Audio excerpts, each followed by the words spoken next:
Isaiah chapter 19. The burden of Egypt. Behold, the Lord rideth upon a swift cloud, and shall come into Egypt.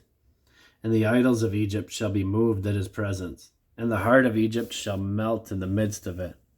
And I will set the Egyptians against the Egyptians, and they shall fight, every one against his brother, and every one against his neighbor, city against city, and kingdom against kingdom. And the spirit of Egypt shall fail in the midst thereof, and I will destroy the counsel thereof, and they shall seek to the idols, and to the charmers, and to them that have familiar spirits, and to the wizards. And the Egyptians will I give over into the hand of a cruel lord, and a fierce king shall rule over them, saith the Lord of hosts. And the waters shall fail from the sea, and the rivers shall be wasted and dried up.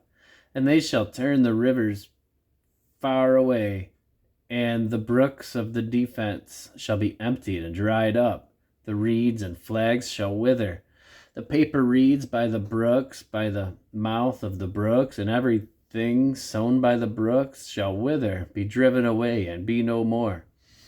The fishers also shall mourn, and all they that cast angle into the brooks shall lament, and they that spread nets upon the waters shall languish. Moreover, they that work in fine flax, and they that weave networks shall be confounded. And they shall be broken in the purposes thereof, all that make sluices and ponds for fish. Surely the princes of Zoan are fools. The counsels of the wise counselors of Pharaoh is become brutish. How say ye unto Pharaoh, I am the son of the wise, the son of ancient kings? Where are they?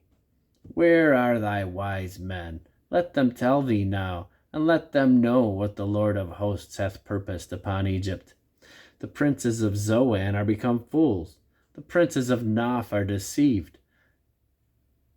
They have also seduced Egypt, even they that are the stay of the tribes thereof. The Lord hath mingled a perverse spirit in the midst thereof, and they have caused Egypt to err in every work thereof, as a drunken man staggereth in his vomit. Neither shall there be any work for Egypt, which the head or the tail or branch or rush may do.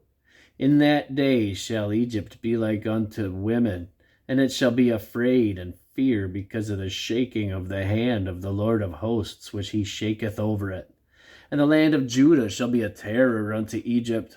Every one that maketh mention thereof shall be afraid in himself, because of the counsel of the Lord of hosts, which he hath determined against it.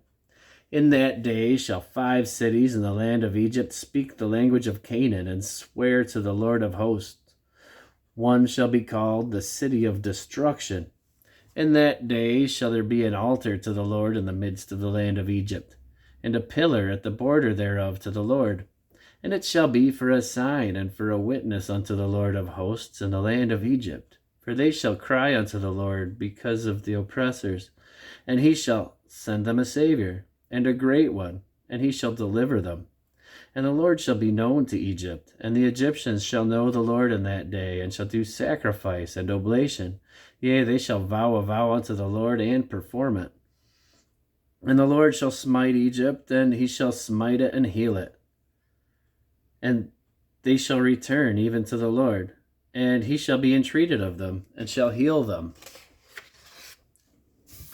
In that day there shall be a highway out of Egypt to Assyria, and the Assyrian shall come into Egypt, and the Egyptian into Assyria, and the Egyptians shall serve with the Assyrians. And in that day shall Israel be the third with Egypt and with Assyria, even a blessing in the midst of the land, whom the Lord of hosts shall bless, saying, Blessed be Egypt, my people, and Assyria, the work of my hands, and Israel, mine inheritance.